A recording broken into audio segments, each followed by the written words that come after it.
Assalamualaikum warahmatullahi wabarakatuh. Salam sejahtera bagi kita semua. Om Swastiastu, Namo Buddhaya, salam kebajikan. Yang saya hormati Bapak Ibu yang hadir pada acara virtual hari ini. Semoga semua diberikan berkah keselamatan dan kesehatan. Peningkatan sistem evaluasi pendidikan adalah bagian dari kebijakan Merdeka Belajar yang didukung penuh oleh Presiden Jokowi dengan tujuan utama mendorong mutu pembelajaran dan hasil belajar para murid.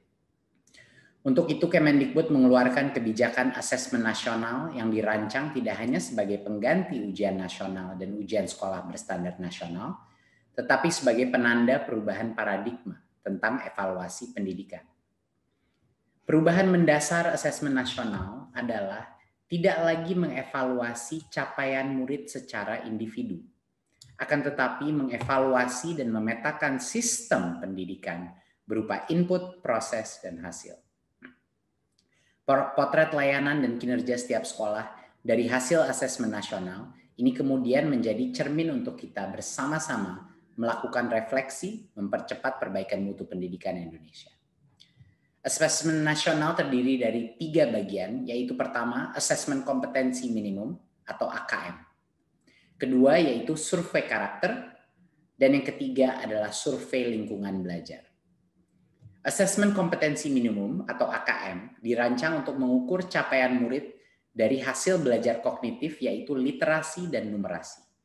Kedua aspek kompetensi minimum ini menjadi syarat bagi murid untuk berkontribusi di dalam masyarakat, terlepas dari bidang kerja dan karir yang ingin mereka tekuni di masa depan.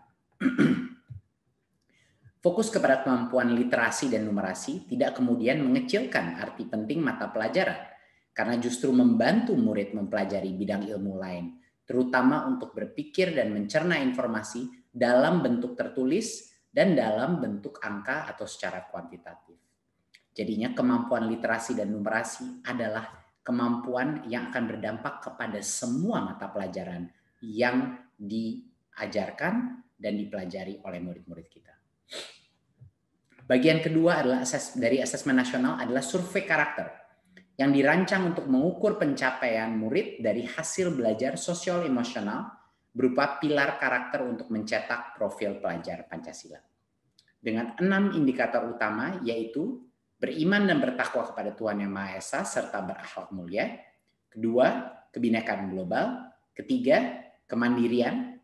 Keempat, gotong royong. Kelima, bernalar kritis, dan yang keenam, kreativitas. Bagian ketiga dari asesmen nasional adalah survei lingkungan belajar untuk mengevaluasi dan memetakan aspek pendukung kualitas pembelajaran di lingkungan sekolah. Asesmen nasional pada tahun 2021 dilakukan sebagai pemetaan dasar, baseline, dari kualitas pendidikan yang nyata di lapangan, sehingga tidak ada konsekuensi bagi sekolah maupun murid.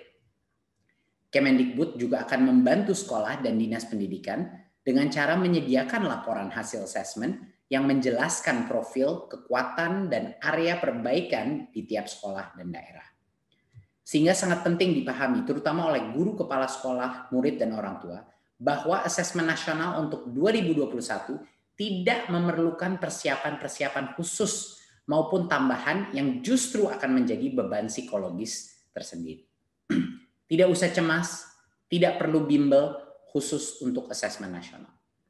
Untuk itu, mari kita semua bersama-sama mendukung pelaksanaan asesmen nasional mulai tahun 2021 sebagai bagian dari reformasi pendidikan Indonesia. Terima kasih dan salam Merdeka Belajar.